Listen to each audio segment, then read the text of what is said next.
Welcome in the world classes. प्यारे बच्चों, मैं इंजीनियर भरत सिंह आपके साथ आपके लिए लेकर आया हूँ quadratic equation class 10th chapter 4। इसमें अब हम लोग लेक्चर 8 डिस्कस करने वाले हैं, ठीक है। और आज का जो टॉपिक है वो है बच्चों एक्सरसाइज आपकी 4.3 जो डिपेंड है नेचर ऑफ रूट्स पर। सर नेचर ऑफ रूट्स क्या होते हैं? लेक्चर 7 प्लेलिस्ट में जाके देखो क्वाड्रेटिक इक्वेशन के अंदर, ठीक है बच्चों।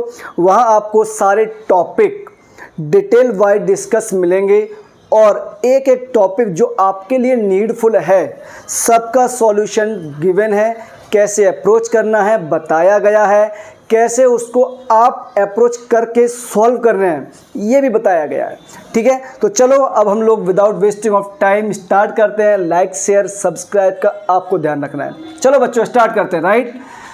तो पहला जो क्वेश्चन है हमारे पास, इसके अंदर आपको निकालना क्या है, मैं क्वेश्चन पढ़ लेता हूँ।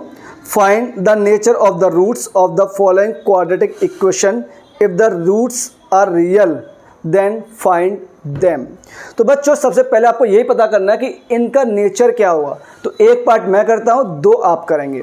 एक काम करता हूँ, मैं करता हूँ थोड़ा टफ वाला पोर्शन, ये तो आप कर लेंगे मुझे पता है। ये कर देता हूँ सेकंड वाला पार्ट। तो बच्चों देखो सेकंड सर क्यों वो टफ क्यों है?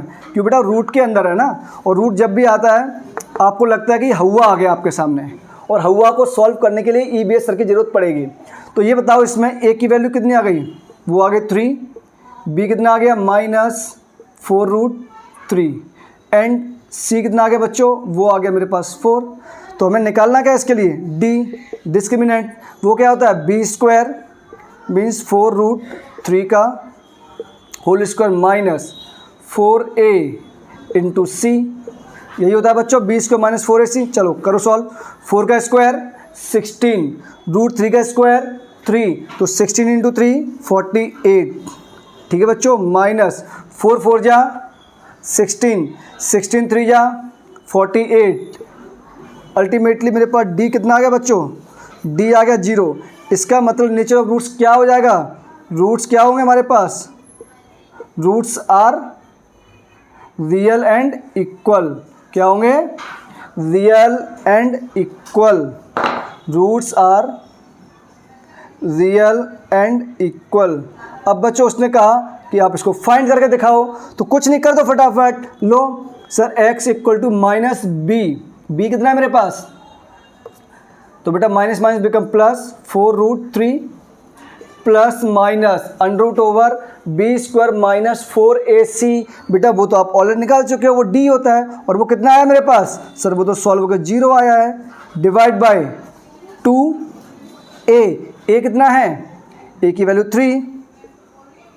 सर हम जानते हैं ना रूट्स क्या आएंगे? इक्वल आएंगे। तो बच्चों देखो ध्यान से, ये आ गया मेरे पास 4√3 अपॉन 2 इंटू 3।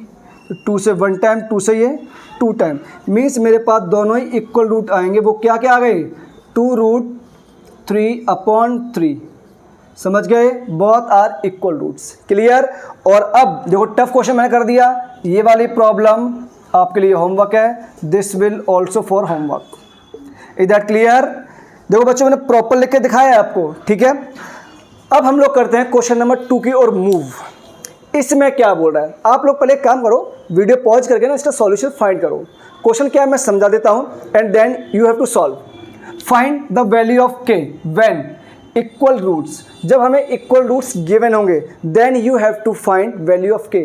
और सर इक्वल रूट्स जैसे ही आते हैं हमें तो बस एक ही केस याद आता है, और वो क्या कि सर हमारे पास यहाँ d = क्या होना चाहिए? 0। समझ गए ना? बस बात खत्म। इसका मतलब मैं ये वाला आप पार्ट करना, ये वाला मैं कर रहा हूँ, ठीक है बच्चों। सेकंड करता हूँ मैं, कौन सा? Second part. तो बेटा ये = 0 करना है। क्लियर? पहले इसको सॉल्व करो। क्या हो जाएगा? k × x² -2 times kx + 6 = 0। तो बेटा a की वैल्यू बोलो सर k, b की value -2k, and value of c बोलो ये होगी 6। क्लियर? चलो अब निकालते हैं d, और d क्या है हमारे पास? ये होता है b² -4 × ac।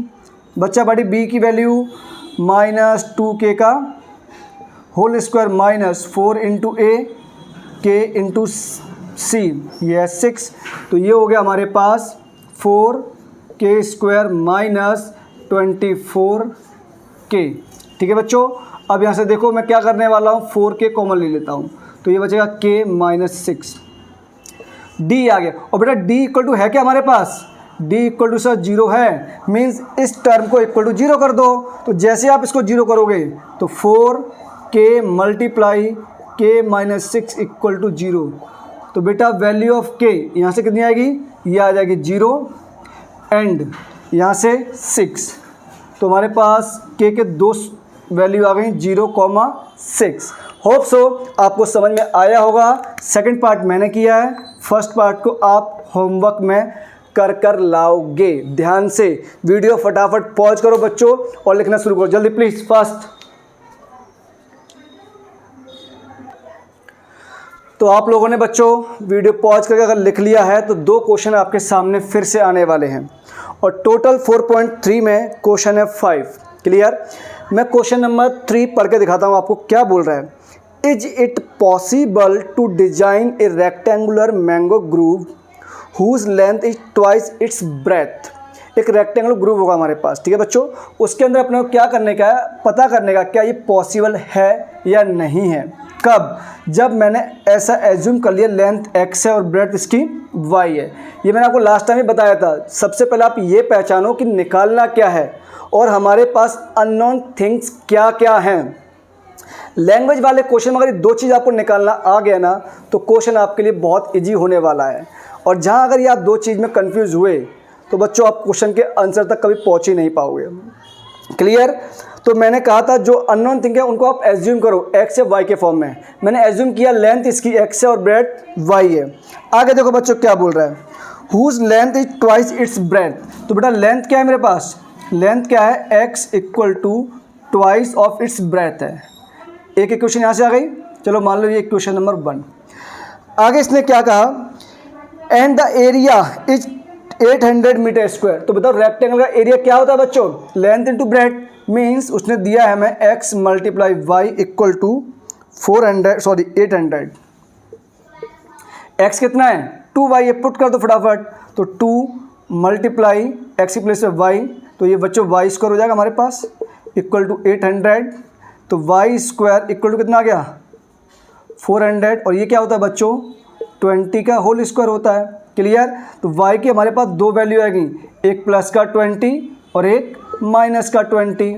तो बच्चा पार्टी आप जानते हो ना कि लेंथ कभी भी नेगेटिव नहीं होती है। जब लेंथ नेगेटिव नहीं होती है तो ये हो गया रिजेक्ट और ये हो गया सेलेक्ट। मीन्स हमारे पास y की वैल्यू क्या आ गई, वो आ गई 20। इसको इक्वेशन नंबर 1 में पुट कर दो, पुट इन इक्वेशन 1। तो बेटा जैसे 1 में पुट करोगे आपके पास x कितना आ जाएगा 2 2 जा 4 40। ठीक है। तो बेटा ये बताओ लेंथ कितनी होगी मेरे पास 20 मीटर, ब्रेथ कितनी हो गई, सॉरी लेंथ हो गई 40 मीटर एंड ब्रेथ हो गई 20 मीटर। तो ये हमारे पास हो गया फाइनल आंसर।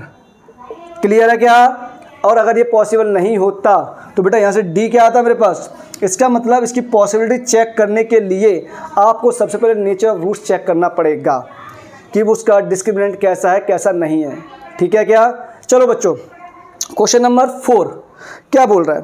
क्वेश्चन नंबर 4 आपसे बोल रहा है is the following situation possible. और मैं फिर बोल रहा हूँ अगर फॉलोइंग सिचुएशन को पता करना है कि वो पॉसिबल है या नहीं है, you have to find discriminant. अगर उसका डी पॉजिटिव आता है या इक्वल आता है इट मीन्स वहाँ से रूट्स रियल पॉसिबल होंगे, तो वो हमारे लिए पॉसिबल केस होगा। Clear. Now move, is it possible, sorry is the following situation possible if so comma determine there present ages. ठीक है। अल्टीमेटली हमें निकालना क्या है, प्रेजेंट एज फाइंड करनी है। कब, the sum of the ages of 2 friends is 20 years. अब मुझे नहीं पता पहले की एज क्या है दूसरे की एज क्या है, मैंने कहा ना अननोन हमेशा आप कंसिडर करो। तो मैंने एज्यूम किया the age of first friend x, the age of second friend y। और बेटा वो बोल रहा है दोनों की age, the sum of the age of 2 friends. तो बेटा दोनों की एज का सम कितना है x प्लस y, ये है मेरे पास 20 ईयर्स। Equation number 1। ठीक है। The sum of their ages is 20 years. 4 years ago, 4 साल पहले। तो मुझे बताओ 4 साल पहले फर्स्ट फ्रेंड की एज क्या होगी सर? x-4। सेकंड फ्रेंड की एज भी x-4। अरे ऐसा मान लो यार, अभी आप 15 साल के हो या 12 साल के हो, 12 4 साल पहले कितनी एज होगी? 8 साल। वो कैसे पता किया? प्रेजेंट एज -4, सीधी बात। तो बेटा प्रेजेंट एज मेरे पास x है, तो इसकी एज हो जाएगी x-4, इसकी हो जाएगी y-4। आगे पढ़ो। 4 years ago the product of their ages in years was 48। तो 4 साल पहले प्रेजेंट एज क्या होगी फर्स्ट फ्रेंड की? x-4, सेकंड फ्रेंड की बच्चों y-4, और दोनों का प्रोडक्ट कितना है हमारे पास? 48 है। क्लियर है क्या? चलो सॉल्व करो फटाफट इसको। और हमें समथिंग गिवन है, तो अगर आप इसे सॉल्व करते हो एक काम करो, x यहाँ से निकालो बच्चों, और x कितना आएगा? 20 माइनस y आएगा, इसमें पुट कर दो। तो जैसे आप इसमें पुट करोगे तो 20 माइनस y-4, और बच्चों क्या चल रहा है ये? y-4 equal to 48। ठीक है, तो ये हो गया मेरे पास 16 minus y into of y-4 equal to 48। ठीक है, मल्टीप्लाई करो फटाफट। तो ये हो गया मेरे पास, एक काम करो आप यहाँ से माइनस वहाँ भेज दो, या आप उसको इस तरफ ले आओ। तो जैसे आप उसको इस तरफ लाओगे तो ये हो जाएगा y-16 इंटू ऑफ y-4। ठीक है, ये माइनस तो यहाँ प्लस 48 इक्वल टू 0। ठीक है बच्चों, सॉल्व करोगे इसको तो ये आएगा मेरे पास y² और minus minus plus 20y plus कितना होगा बच्चों? 16 इंटू 4 48, और वही प्लस का आएगा, सॉरी 16 4 या 64 होता बच्चों।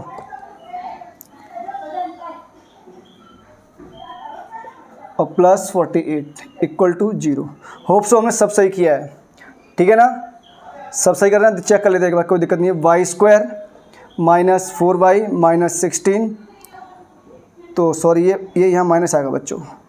अब ठीक है, सब कुछ राइट है। तो ये हो गया मेरे पास y² minus 20y plus 842 641112 equal to 0। ठीक है क्या? आपके पास ये इक्वेशन आई है, सबसे पहले आप क्या करोगे? इसका डिस्क्रिमिनेंट निकाल के पता करोगे ये सिचुएशन पॉसिबल है या नहीं है, उसके बाद इसके सॉल्यूशन फाइंड करोगे। ठीक है, और क्वेश्चन नंबर 5 मैं नहीं करने वाला हूँ, क्वेश्चन नंबर 5 है आपके लिए होमवर्क, कि बेटा कुछ तो आप करोगे ना। ठीक है, तो इस वीडियो को हम लोग यहीं एंड करते हैं। तो क्वाड्रेटिक इक्वेशन यहाँ पूरा हुआ कंप्लीट मेरी तरफ से। अब आपकी तरफ से कंप्लीट कब होगा? जब आप सारे कॉन्सेप्ट सीख लोगे, सारे क्वेश्चंस की प्रैक्टिस कर लोगे। एक बात और, एनसीईआरटी के एग्जाम्पल छोड़ना मत, और एनसीईआरटी एग्जाम्पल बुक खरीद कर उसके सॉल्यूशन करना बहुत ज़्यादा ध्यान से। क्वेश्चन यहीं से बनने वाले हैं सीबीएसई के बोर्ड एग्जाम के अंदर। ठीक है, तो अपना ध्यान रखिए।